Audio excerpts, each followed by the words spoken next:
So very good afternoon all the students. Today we will see the another example of the static analysis of earthquake resistance design. So basically the numerical which I have taken from summer 2019 paper, and it was asked for around about 14 marks. So let us solve this numerical by using static methods or equivalent static method of IS 1893 2002. So a single bay 3-story RC frame buildings is situated at Roorkee. So please note that the location of the building is at Roorkee. Determine the total base shear using equivalent lateral load procedure. One more thing important is that the static method or approximate method that we have already seen in our last 2-3 lectures, that the equivalent lateral load procedure is nothing but a approximate method of earthquake analysis. Okay, so this is more or less same. So by this procedure we have to calculate the earthquake load. So what are the parameters which are given? Let us see. The height of the between the floor is 3.2 meter. Then total height of the building is 9.6 meter. Dead load and live load are lamp at each floor, that is 3400 kilonewton, and at roof level is 2000 kilonewton. Okay, soil below the foundation is hard soil.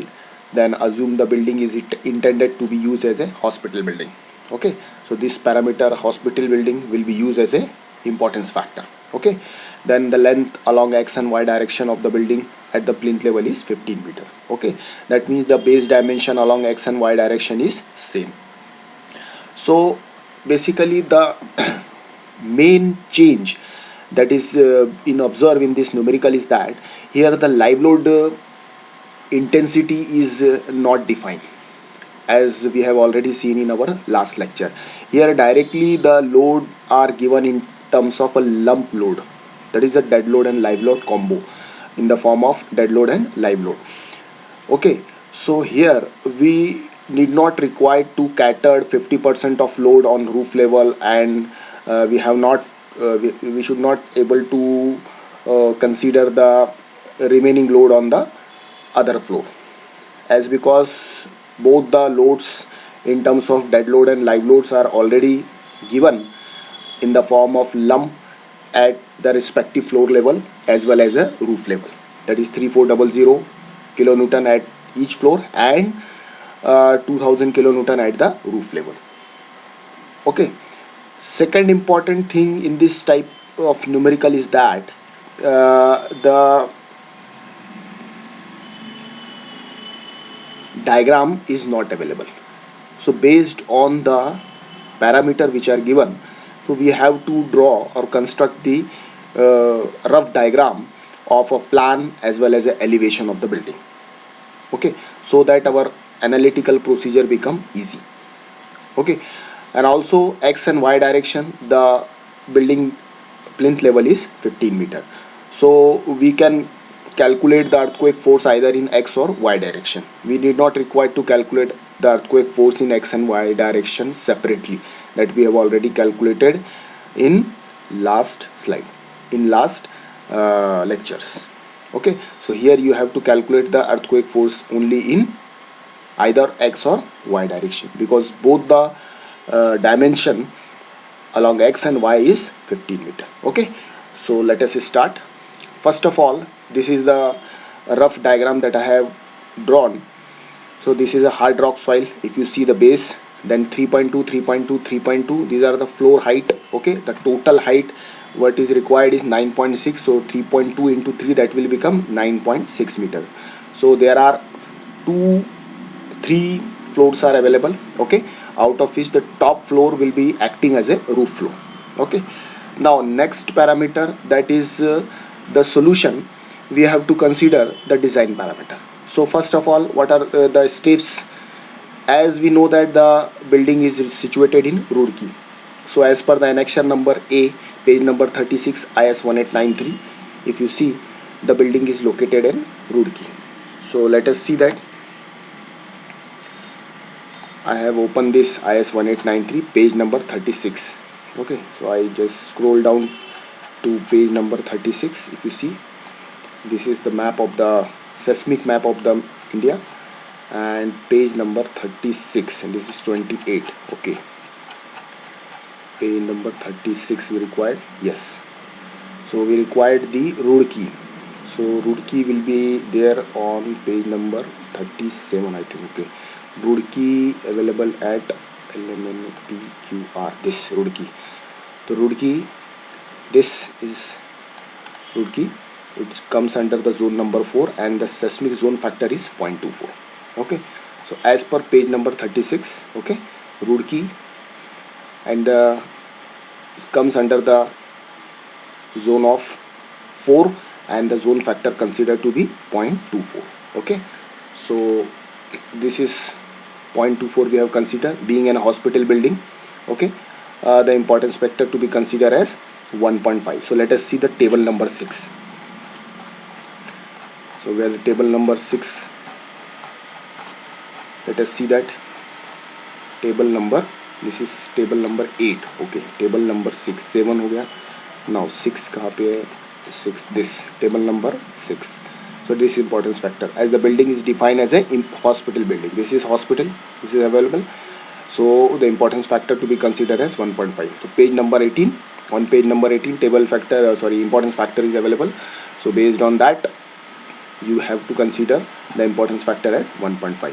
So similar way, we have to consider the different parameter also. The building is required to be provided as a moment resisting frame. So as per 13920, the response reduction factor to be considered as 5. So it is available at table number 7. So if you see the IS 1893 table number 7, just on page number I think 19, so you will get this response reduction factor as 5. Now next part is the most important part, is seismic weight. Already dead load, live load are already lumped at each floor, so we need not require to multiply any of the floor area here. So directly we have to consider this mass as a, or is this load as a lump load, because in seismic force calculation, okay, you have to consider the total dead load, live load as a lump load. Okay, you have to convert that load as a lump load. Okay, and here in the numerical itself, it is defined as a lump load. So therefore we need not require to change this value. You have to directly consider this load in your calculations. Next is floor calculation. Floor. So W1, W2 will be 3400 into 2, as 2 floors are there at the bottom. So 6800, and roof level is 2000.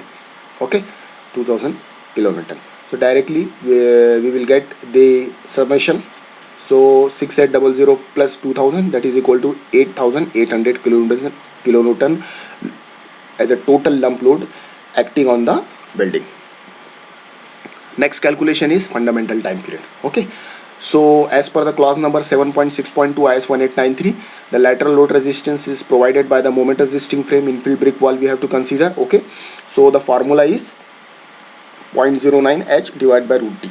Here if you want directly the earthquake force, you can skip this EL in X direction, because in both direction the value will be same. Okay, because the base dimension is same. So therefore 0.09 into 9.6 is the total height divided by root 15. Okay, so that is equal to 0.22 second is the time period. Next is a calculation of AH, as a type of soil is medium soil. So T will be 0.22, SA by G 2.5, page number 16. So AH equal to Z by 2, I by R, SA by G. So by putting this all the value, you will get AH is equal to 0.09. And then finally VB, base shear, AH into W. So the total lump load into AH we have already calculated 0.09. So this is 792 kilonewton is the total base shear acting on the structure. Next is a lateral load distribution. So the procedure is same. You have to construct a table. Okay, in that case floor wise distribution you have to do 1 2 3. Okay, right from bottom to top. total load you have to give, okay, whatever the load which are given, okay. Then height you have to consider, okay. Then formula WIHI square, then WIHI square divided by summation of WIHI square. This formula is also available in IS 1893. So based on that formula you can calculate this forces in kilonewton.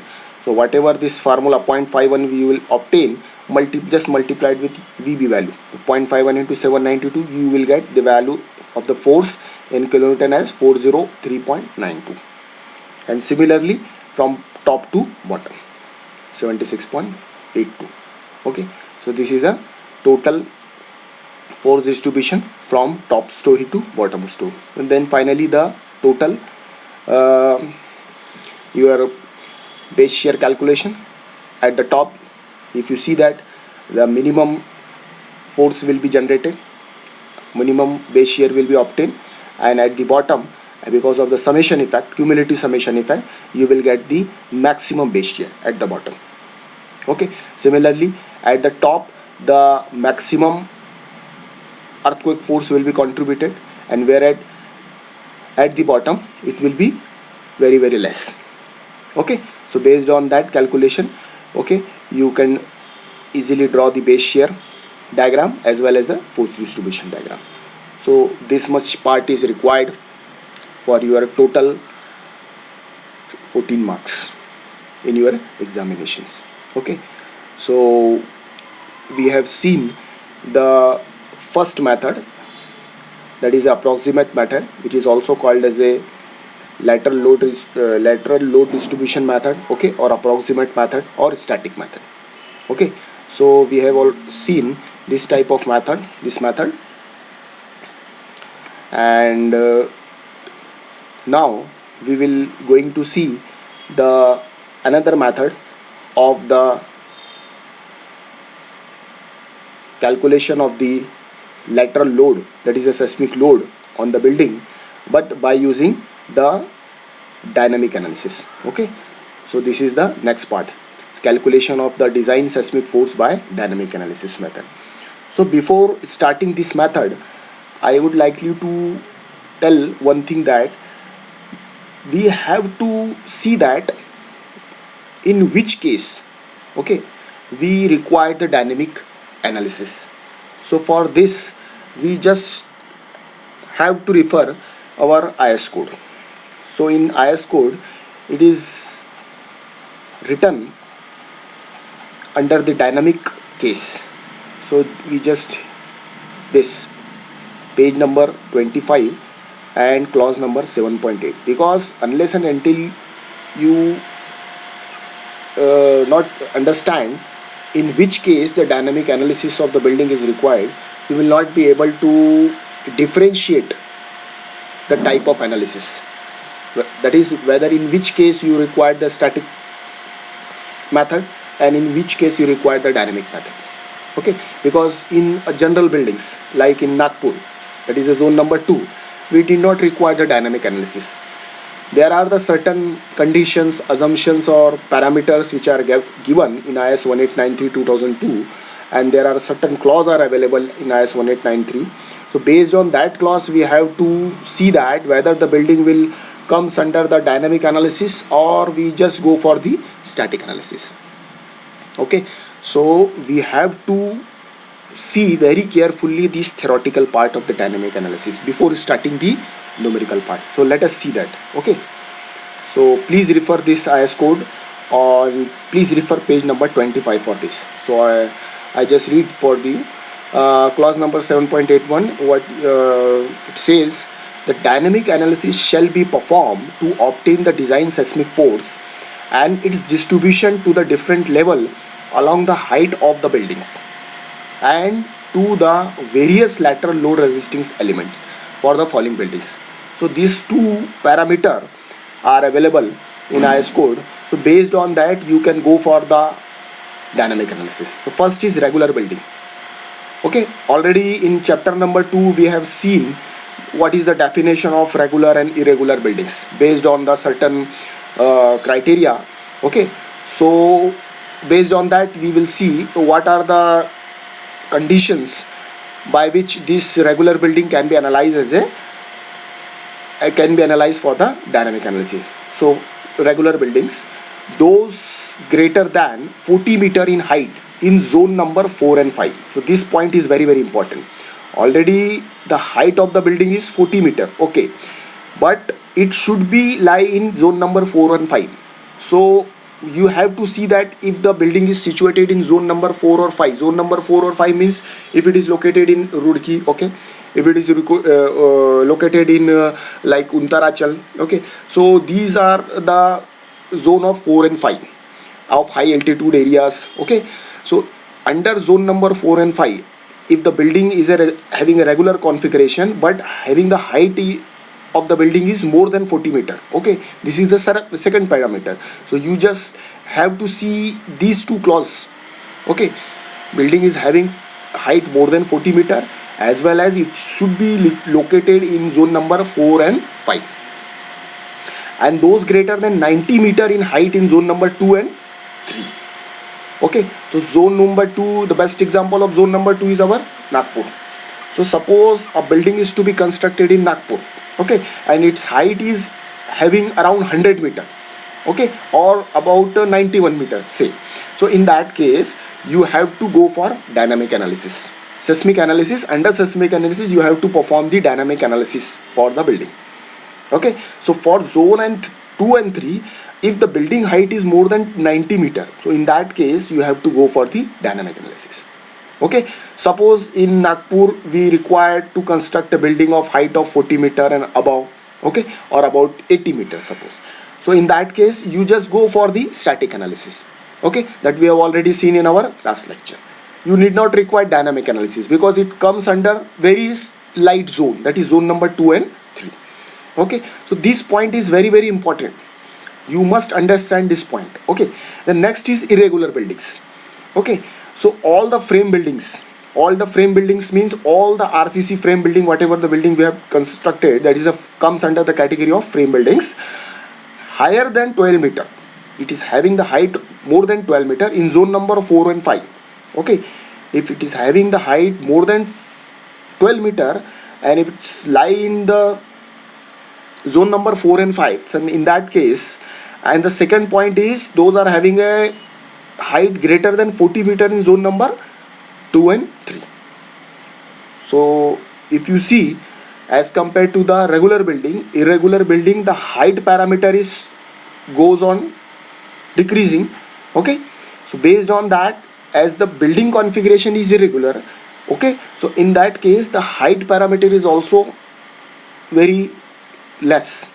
So in irregular building, even if a height of 12 meter in zone 4 and 5 or height of 40 meter in zone number 2 and 4, okay, greater than height of 40 meter in zone 2 and 3, we required the dynamic analysis. So what is the conclusion of these 2 points?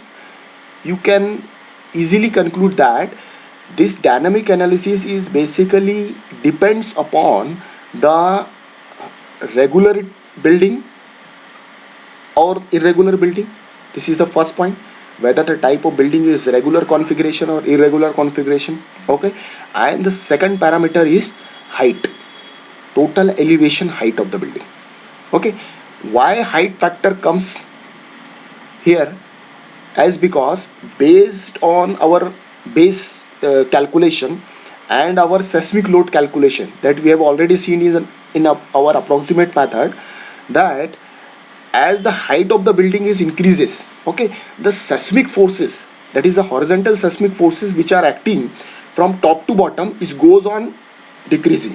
From top it is very high and it is decreasing step by step or floor wise, whereas the base shear at the top is very less, but at the bottom it will be very high.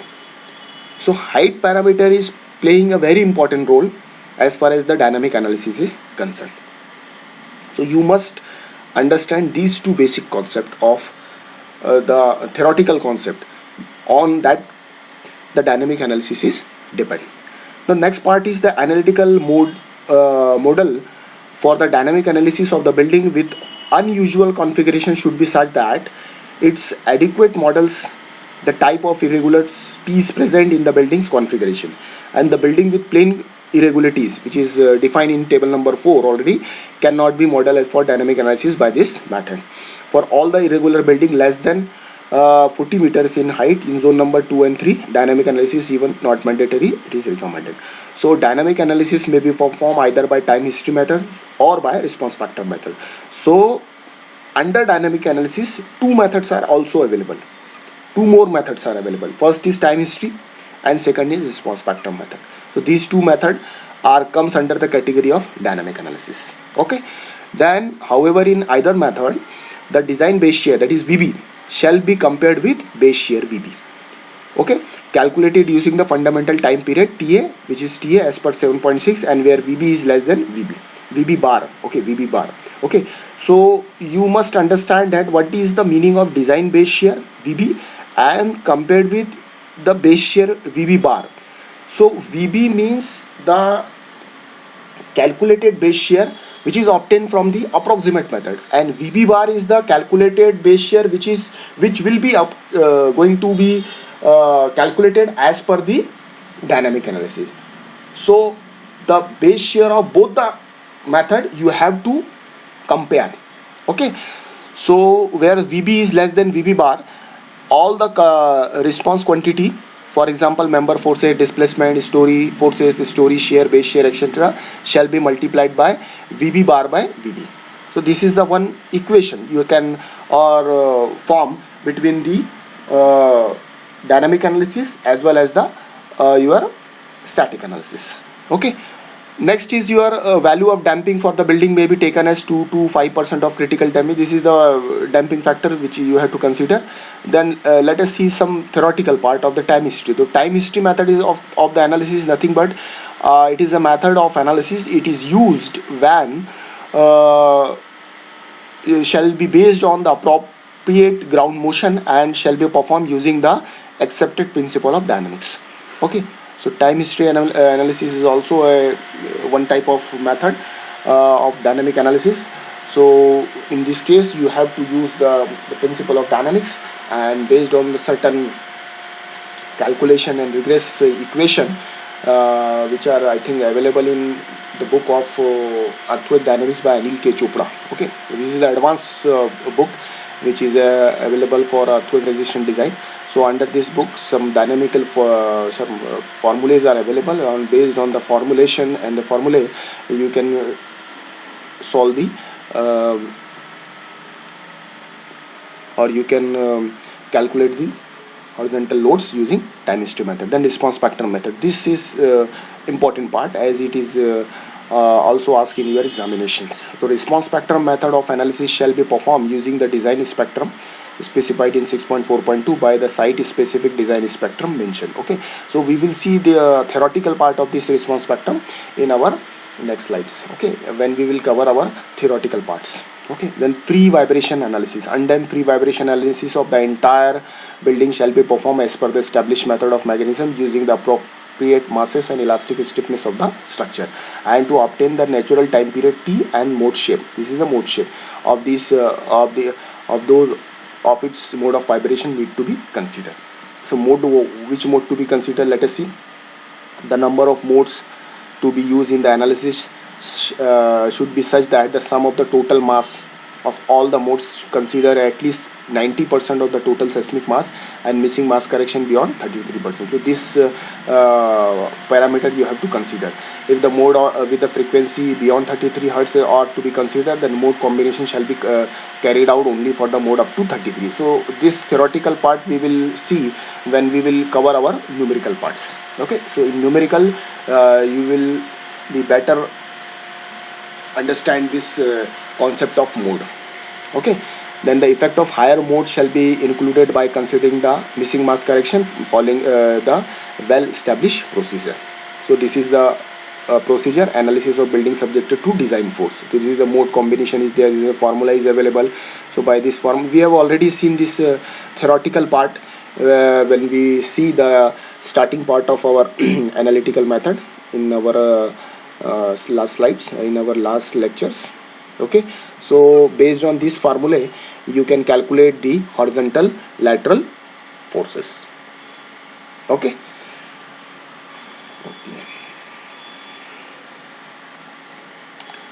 So this is the back to the our calculation part, the calculation of a design seismic force by dynamic analysis method. Okay, so this is a numerical for a building of example 1. Example 1, that is we have already seen x and y direction numerical. So we will see the same numerical. The dynamic property, natural time period, mode, shape, etc. are calculated for the vibration in x direction, have obtained by carrying out the free vibration analysis, table number 2.1. Okay, obtain the design seismic forces in x direction by dynamic analysis method, outline and distributed with the building heights. Okay, so this is the property which is already given in your numericals. So whenever this type of dynamic analysis type of numerical will be asked, so in that case you may be given this table, okay, or there may be a diagram based on that will be available. So based on this dynamic property, okay, you have to calculate your mode shapes as well as your horizontal lateral forces. Okay, so we will cover the entire part of the numerical of this case in our next lecture, as this procedure is somewhat very lengthy and some calculation parts is also required, so we will cover these parts in our next lecture. Okay, so before ending, I would like you to request you that please go through the detailed part of the dynamic analysis, or the dynamic part which is available in IS 1893. That is the theoretical part that we have already seen today, because unless and until understanding the basic concept of the dynamic analysis, or the importance parts and the assumptions of the dynamic analysis, we will not be able to solve the numerical. Okay, so for numerical, the theoretical background of the dynamic analysis is very important.